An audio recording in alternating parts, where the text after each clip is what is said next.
Moikka moi YouTube-kansa, se on Meitserin ensimmäinen video ja se on kanavaesittely. Kello on 10 minuuttia yli 1 ja nyt tulee tosiaan, niin kuin minä äsken sanoin, ensimmäinen video kanavalta.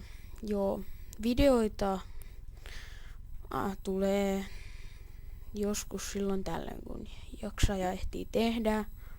Tänään tulee vielä varmaan toinen. Ja joo, kun tämän videon saan sitten YouTubeen laitettua, niin sit varmaan tulee sen jälkeen vielä tänään toinen video. Joo, muistakaa tilata ja tykätä ja kommentoida videota. Se on moro.